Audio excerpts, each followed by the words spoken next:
السلام علیکم. جہاں زیب عباسی ایک نئے یوٹیوب پروگرام کے ساتھ حاضر ہے. یہ ویلاگ پھر طیب بلوچ سبین شہباز کے ساتھ جو ہے وہ ہم کر رہے ہیں، اور یہ اب 3 مختلف یوٹیوب چینلز کے اوپر بیک وقت ویڈیو جو ہے وہ اپلوڈ ہوگی. گفتگو کا آغاز کرنے سے پہلے ایک بات یہ ضرور میں کہوں گا کہ بہت سارے دیکھنے والے یہ سوال ضرور کرتے ہیں کہ سبین شہباز کا جو چینل ہے اس کا نام کیا ہے. تو یہ چینل سبین شہباز کے نام سے ہی ہے ان کا. اور طیب بلوچ تو مشہور شخصیت ہے، آپ ان کو ویسے بھی جانتے ہوں گے.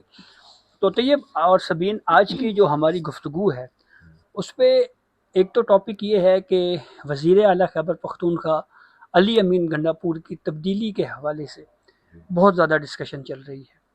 یہ معاملہ کیا ہے؟ دوسرا پھر ہمارا موضوع 2 سپریم کورٹ کے ججز جو ہیں وہ آج ان کا آخری دن ہے اور وہ روانہ ہو چکے ہیں. یہ 2 ججز کیوں لائے گئے، ان کا کیا پس منظر تھا، اس کے اوپر بھی بات کریں گے. اور پھر ایک چھوٹی سی خبر میرے پاس عدلیہ کے احتساب کے حوالے سے ہے، تو وہ آپ سے شیئر کریں گے. تو شروعات کرنے سے پہلے ایک آپ سے ریکویسٹ ضرور ہوگی کہ چینل کو سبسکرائب کر لیں تاکہ نئی آنے والی ویڈیو یا اپڈیٹ آپ کو بر وقت مل سکے. وزیر اعلیٰ خیبر پختونخوا کے حوالے سے سبین کے پاس سے خبر ہے جی، تو میرے خیال میں آغاز یہیں سے کیا جائے. سبین، یہ بتائیں کہ جو ووٹ آف نو کانفیڈنس کی باتیں چل رہی ہیں وزیر اعلیٰ خیبر پختونخوا علی امین گنڈا پور کے حوالے سے، یہ معاملہ کیا ہے؟ سر، ایک تو یہ کہ جب سے علی امین گنڈا پور پہلے دن سے ہی علی امین گنڈا پور کو ود ان دی پارٹی پسند اس طرح سے نہیں کیا جاتا. کہا یہ بھی جاتا ہے کہ علی امین گنڈا پور کی بات پارٹی کے اندر جو ہے وہ نہیں مانی جاتی.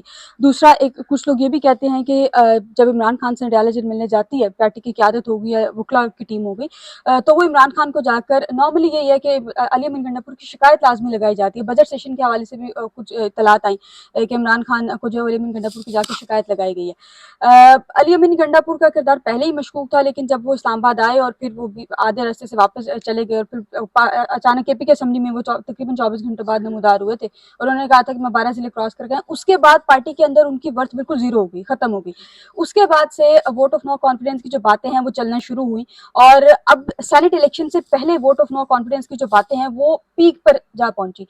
اب کچھ اطلاعات جو میرے پاس تھی وہ یہی تھی کہ ود ان 6 منتھ اور 7 منتھ یا 1 سال کے اندر اندر علی امین گنڈا پور کو سی ایم شپ سے ہٹا دیا جائے گا.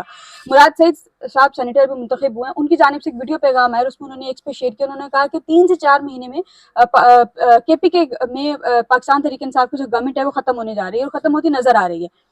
اسی پر تحریک انصاف کی کون ختم ہوتی جا رہی ہے؟ سی ایم کی جب سی ایم شپ ختم ہو جائے گی، جب سی ایم ہی کسی اور پارٹی کا ہوگا تو پھر باقی پارٹی کی تو کوئی بات اس طرح سے رہے گی نہیں. دوسرا پھر یہ ہوا کہ کل ہمارے ساتھی ہیں حسن ایوب صاحب، انہوں نے خبر دی کہ پی ٹی آئی جو ہے وہ 10 سے 15 دن کے اندر کے پی کے اندر پی ٹی آئی کی گورنمنٹ جو ہے وہ ختم ہو رہی ہے. انہوں نے یہ نہیں کہا کہ ہوگی، انہوں نے کہا ہو رہی ہے. تو مطلب یہ ہے کہ تقریباً اب جو ہے وہ یہ چیزیں اینڈ پر پہنچ رہی ہیں. اچھا، نمبر گیم کے حوالے سے کچھ انفارمیشن آئی. ابھی جاندیب سے مجھے بتا رہے تھے کہ 20 نمبرز ہیں. میں نے ایک وہاں پر سورس ان سے پوچھا تو ان کی جانب سے بتایا گیا پہلے کہ نمبر گیم سینٹ الیکشن سے پہلے شاید پورے نہیں تھے، جو کہ تھے پورے ہی، لیکن پریٹینڈ کیا جا رہا تھا کہ پورے نہیں ہیں. لیکن سینٹ الیکشنز کے بعد کے پی کے گورنمنٹ میں علی امین گنڈا پور کے خلاف جو نمبر ہیں وہ پورے ہیں. یعنی کہ اگر ووٹ آف نو کانفیڈنس آتا ہے تو علی امین گنڈا پور صاحب ڈیفینیٹلی جا رہے ہیں. اور حسن ایوب صاحب کی خبر کے بعد کافی حد تک چیزیں کلیئر بھی ہو گئیں کہ وہ شاید اب نہ رہیں. 10 سے 15 دن کے اندر اندر ان کی گورنمنٹ جا رہی ہے. 5 اگست کی تاریخ بھی آپ کو پتہ ہے کہ کچھ ہی ٹائم ہے، 15 دن سے پہلے جو ہے وہ اس پہ ہے. لیکن اب علی امین گنڈا پور کی گورنمنٹ ہے کے پی کے میں، خاص طور پر علی امین گنڈا پور کی سی ایم شپ ہے، وہ بڑے شدید جو ہے وہ خطرے میں ہیں. اچھا طیب، اگر ہم مولانا فضل الرحمان صاحب کے بیان کو اگر ہم انالائز کریں، کیونکہ جے یو آئی فے یہ وہ پولیٹیکل پارٹی ہے جس نے یہ کہا جی کہ ہم سب سے زیادہ کے پی میں وکٹم ہیں اور ہمارے ساتھ دھاندلی ہوئی. ان کی طرف سے تو یہ کہا گیا کہ پی ٹی آئی جو ہے وہ ود ان دی پارٹی تبدیلی لے کے آئے، ٹھیک ہے، یعنی سی ایم کوئی اور لایا جائے. ان کی طرف سے یہ ایک مشورہ دیا گیا. تو آپ اس کو کیسے دیکھتے ہیں؟ دیکھیں، اس میں میں نے کل ایک آڈیو سنی، ٹھیک ہے، اور علی امین گنڈا پور کی ہی مبینہ طور پہ کہا جا رہی تھی. اب اس کی تصدیق اور ہم تو وہ نہیں کر سکتے، لیکن وہ جو آڈیو تھی اس میں بھی علی امین گنڈا پور جو سی ایم خیبر پختونخوا ہیں وہ آج خود کہہ رہے ہیں کہ میری حکومت جانے والی ہے. اچھا جی، تو مطلب ہے ایک بندہ خود وہ کہتے ہیں میرے خلاف عدم اعتماد آ رہی ہے اور میری حکومت جا رہی ہے یا جانے والی ہے. تو یہ جتنی بھی باتیں سبین نے کی، آپ نے کی، اور آپ نے جو مولانا فضل الرحمان کی بات، تو اس سے اور پھر اب یہ سی ایم خود ایکسیپٹ کر رہے ہیں، تو یہ چیز تو طے ہو گئی ہے کہ طریق عدم اعتماد جو ہے وہ خیبر پختونخوا میں آلموسٹ تیار ہو چکی ہے۔ ابھی میں گورنر خیبر پختونخوا کی سٹیٹمنٹ پڑھ رہا تھا، تو اس نے کہا کہ ہم نے کہا تھا کہ ہم 5 سینیٹر منتخب کرا کے دکھائیں گے خیبر پختونخوا اسمبلی سے، تو انہوں نے کہا ہم نے وہ کر دکھائے ہیں، تو اب ہم عدم اعتماد بھی لے کر آئیں گے اور آپ کو کر کے دکھائیں گے کامیاب۔ تو یہ ایک چیز سینیریو۔ دوسرا مولانا صاحب کا جو سٹیٹمنٹ تھا، مولانا صاحب نے کا وہ سٹیٹمنٹ پشاور میں بیٹھ کے بڑا ایک واضح پیغام تھا، اور اس میں انہوں نے تو پہلے تحریک انصاف کو ہی جو ہے کہا کہ آپ اپنے طور پہ ہی کوئی تبدیلی لے کے آ جائے، اور چونکہ بھائی انہوں نے کہا مینڈیٹ میں بھی یہ نہیں مانتا جو مینڈیٹ ملا ہوا ہے، لیکن جیسا بھی ہے جو بھی ہے آپ کو ملا ہوا ہے اور آپ کا رائٹ ہے، آپ حکومت بنائیں اور آپ ہی اب سی ایم چینج کریں۔ اگر آپ نہیں کرتے تو پھر ہم مجبور ہو جائیں گے کہ پھر ہم اوورال اپنا ہی کوئی سی ایم لے کے آئے۔ اب میں اس چیز پہ ہوں کہ جو آپ نے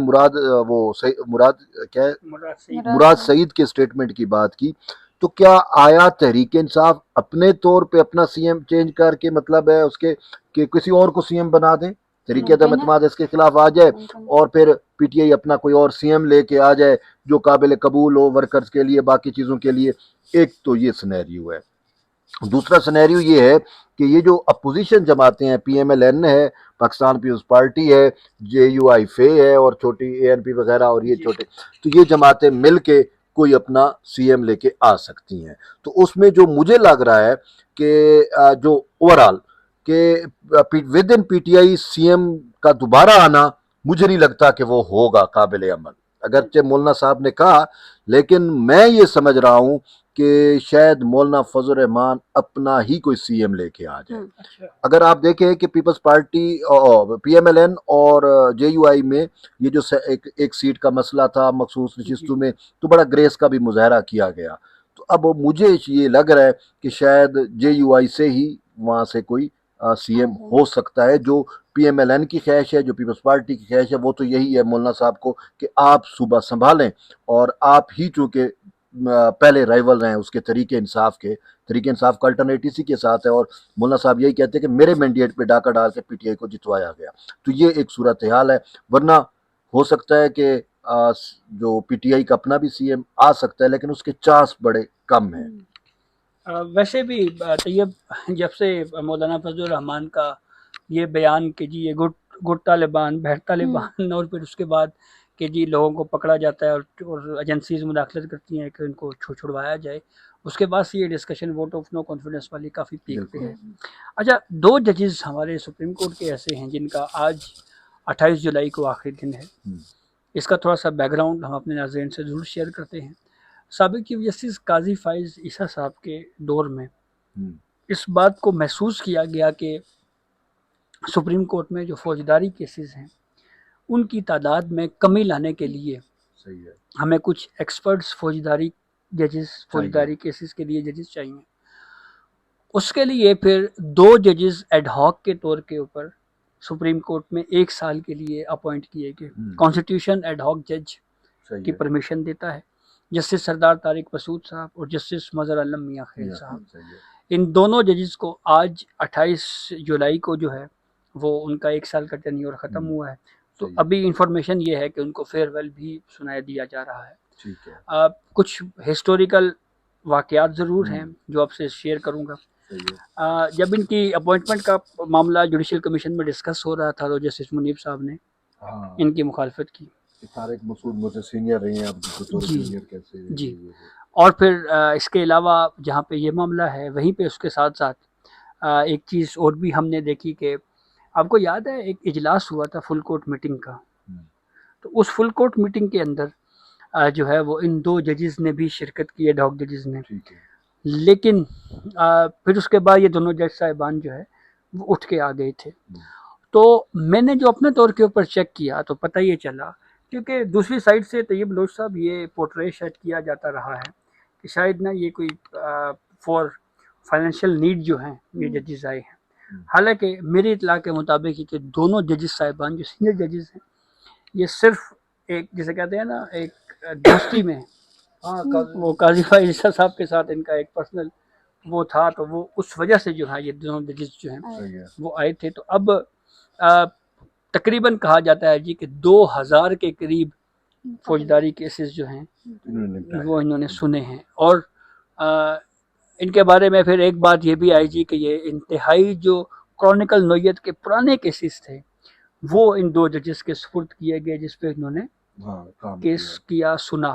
اب کیونکہ فوجداری کیسز سننے کے لیے بینچز زیادہ بن رہے ہیں, ابھی چھٹیاں پہلے بھی 2-3 بینچز تعداد بھی بڑھ گئی ہے, تو اب شاید یہ ضرورت محسوس ہوئی کہ ان کی کنٹینیوشن کی ضرورت نہیں ہے.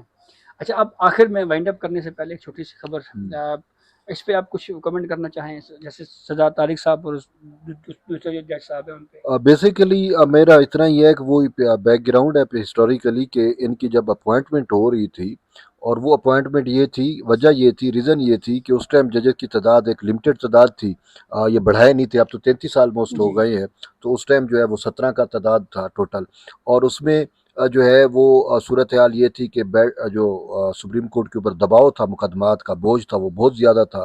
تو اس کے لیے ان کی اپوائنٹمنٹ ہوئی. 2 اور بھی جج کے نام تھے, ٹوٹل جو ہے وہ 4 میرے خیال میں یا اپوائنٹ ہونے تھے, لیکن اس ٹائم تھے جیسے مقبول باقر صاحب مقبول باقر بھی تھا. ہاں, تو بہرحال مقبول اور ایک یہ 3 تھے شاید, ایک اور تھے, وہ ان کے ہیلتھ ایشو تھا سنا ہے, تو اس وجہ سے تو بہرحال شاید بشیر عالم تھے, یا یہ 3 یا 4 جج اپوائنٹ ہونے تھے. لیکن تحریک انصاف نے اس ٹائم بہت زیادہ پراپیگنڈا کیا, اور اس پراپیگنڈا اتنا کیا کہ جیسے وہ اس ٹائم یہ کر رہے تھے کہ وہ چونکہ مخصوص نشستوں والا کیس اور آگے پیچھے صورتحال یہ تھی, وہ یہ سمجھ رہے تھے کہ اگر فل کورٹ بنے گی, یہ اس میں شامل ہوں گے, تو پھر انصاف اور یہ وہ کہ ہمارے حق میں فیصلے نہیں ہو سکیں گے.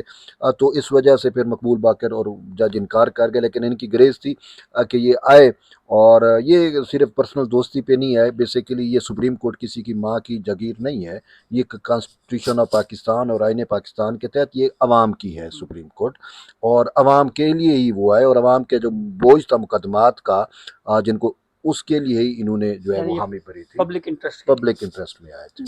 اچھا, اب آخر میں وائنڈ اپ کرتے ہیں, اور آپ کو ایک انفارمیشن یہ دوں کہ سپریم جوڈیشل کونسل کا ایک اجلاس ہوا تھا.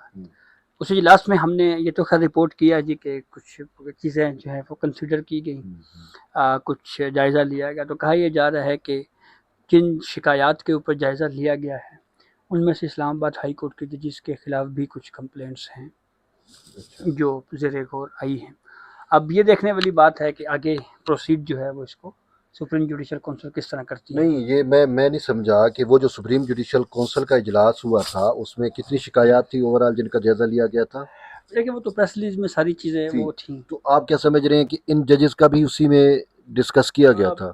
معاملہ ڈیسائیڈ ابھی ہوا نہیں ہے, ابھی پینڈنسی میں پڑا, پینڈنگ ہے, اور ابھی آگے بڑھے گا. یہ معاملہ نمٹایا نہیں ہے, نپٹایا نہیں ہے, اصل چیز ہے, ابھی یہ موجود ہیں اور صحیح ہے, یعنی کسی ٹائم بھی یہ چیز ہو سکتی ہے اور ٹھیک ہوگا. یہ تو اہم چیز ہے. تو یہ اب تک کی اپڈیٹ تھی جس سے ہم نے آپ کو آگاہ کیا. اپنے فیڈ بیک سے ضرور آگاہ کیجیے گا. اجازت دیجیے, اللہ حافظ.